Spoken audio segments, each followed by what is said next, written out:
कर्म बड़ा है या भाग्य?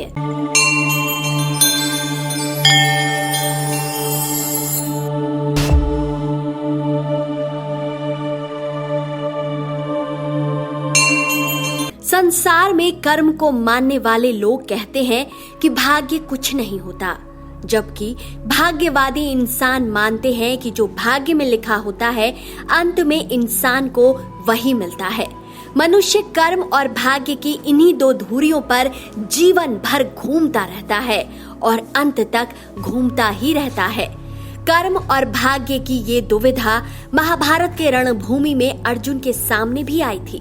अर्जुन कुरुक्षेत्र में अपने स्वजनों से युद्ध के लिए खड़े तो थे, किंतु उनका शरीर निस्तेज हो गया था, हाथों से धनुष छूट गया था। तब भगवान श्री कृष्ण ने उन्हें गीता के कर्म का ज्ञान दिया। भागवत गीता में भगवान श्री कृष्ण भी अर्जुन से कर्म करने का ही उपदेश देते हैं। श्री कृष्ण कहते हैं कि हे अर्जुन, राज्य तुम्हारे भाग्य में है या नहीं ये तो बात की बात है, लेकिन कर्म तो तुम्हें करना ही होगा। तुलसीदास जी ने भी श्री रामचरितमानस में कर्म की ही प्रधानता रखी है। कर्म प्रधान विश्व करी राखा, अर्थात युग तो कर्म का ही है, प्रधानता तो कर्म की ही है। कर्म किए बिना कुछ भी संभव नहीं है। तो क्या वाकई कर्म भाग्य से श्रेष्ठ है? चलिए सुनते हैं ये कथा। एक जंगल के दोनों ओर अलग अलग राजाओं का राज्य था। उसी जंगल के बीचों बीच एक नदी बहती थी और इसी नदी को लेकर दोनों राज्यों के बीच युद्ध की स्थिति आ जाती थी। ऐसा ही एक बार हुआ भी। एक समय बात इतनी बिगड़ गई कि दोनों राजा सुलह को तैयार ही नहीं हुए। सो अब युद्ध निश्चित था। दोनों राजा युद्ध से पहले अपने गुरु से आशीर्वाद लेने पहुंचे। पहले एक राजा आया और उसने गुरु से युद्ध में विजय का आशीर्वाद मांगा। गुरु ने राजा से कहा कि राजन, तुम्हारे भाग्य में जीत नहीं दिखती, आगे ईश्वर की मर्जी।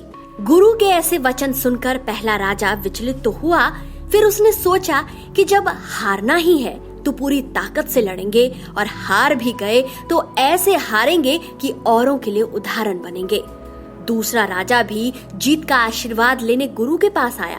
उसने भी पैर छुए और विजय का आशीर्वाद मांगा। गुरु ने उस राजा से कहा कि राजन, भाग्य तो तुम्हारे साथ ही है। बस इतना सुनकर राजा खुशी से भर गया और निश्चिंत हो गया, जैसे कि उसने युद्ध ही जीत लिया हो। अब युद्ध का दिन आया। दोनों सेना आमने सामने, युद्ध का बिगुल बज गया। युद्ध प्रारंभ हो चुका था। एक तरफ की सेना यह सोचकर लड़ रही थी कि चाहे भाग्य में हार हो पर हार नहीं मानेंगे। दूसरी तरफ की सेना एक निश्चिंत मानसिकता के साथ लड़ रही थी कि जीतना तो हमें है ही, तो घबराना कैसा। लड़ते लड़ते दूसरी सेना के राजा के घोड़े के पैर का नाल निकल गया और घोड़ा लड़खड़ाने लगा। लेकिन राजा ने ध्यान नहीं दिया, क्योंकि राजा यही सोच रहा था कि जीत तो मेरे भाग्य में ही है। कुछ ही क्षणों के बाद राजा घोड़े से नीचे गिर गया और घायल हो गया। वह दुश्मनों के बीच घिर गया। पहले राजा के सैनिकों ने उसे बंधक बना लिया और युद्ध का परिणाम बिल्कुल उलट निकला। निर्णय के बाद दोनों राजा गुरु के पास पहुंचे। दोनों ने गुरु से प्रश्न किया कि आखिर ये कैसे संभव हुआ।